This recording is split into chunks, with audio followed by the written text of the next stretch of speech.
Hello scholars, welcome to today's Manuscript Spotlight.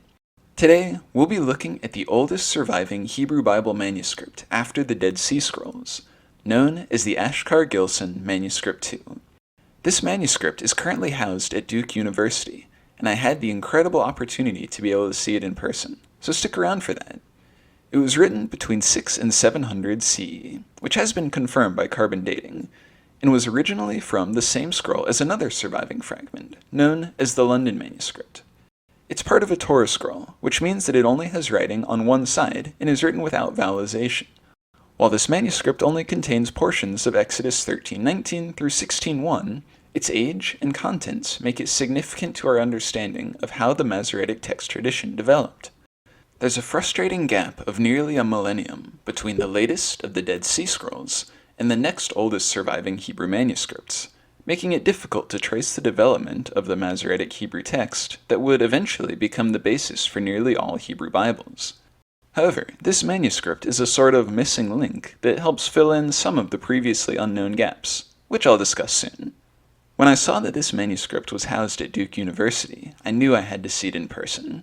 I saw that it had been taken to Israel in the Shrine of the Book for extended loan in 2007, but I couldn't find anything online about if and when it was returned.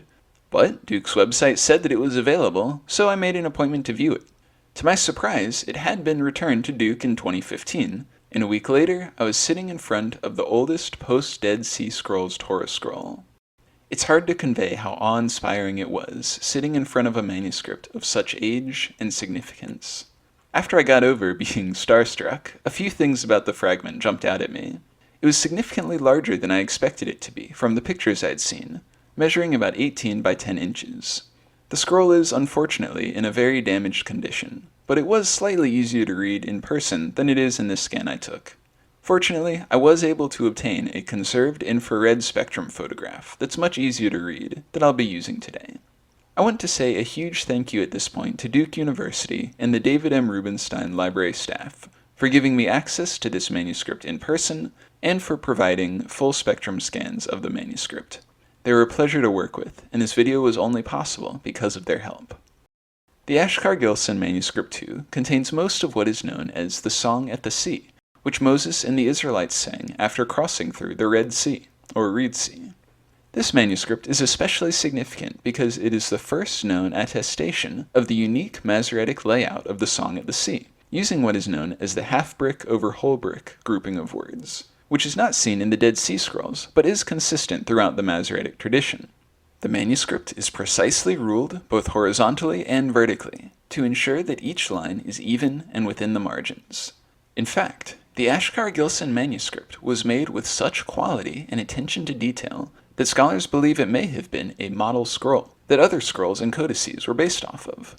I've linked to several fascinating papers in the description that go into more detail about the intricacies and significance of this manuscript if you want to learn more. For today's reading, I want to do something slightly different than normal. I realized a musical rendition of parts of the Song at the Sea are in the movie The Prince of Egypt when I rewatched it recently. It's a catchy tune, and it's hard to read the Hebrew text without having it in your head after you've heard it, so I figured I would use that as my inspiration for what to read in this video. I'm going to play a verse from the song, and then provide a brief translation before moving on. Here we go.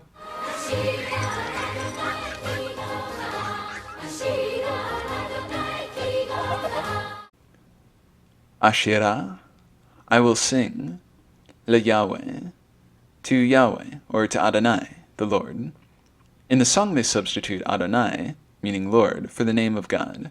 For the reasons and history behind this, see my video on the name of God, which I've linked in the description. Ki gao ga'a, for he has triumphed gloriously. Now, jumping to verse 11.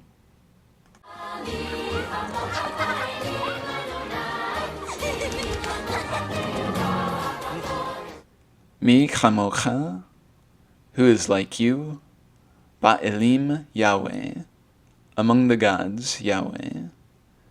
Mi chamocha, who is like you, ne'eder b'kodesh, glorious in holiness. And verse 13 for the final verse.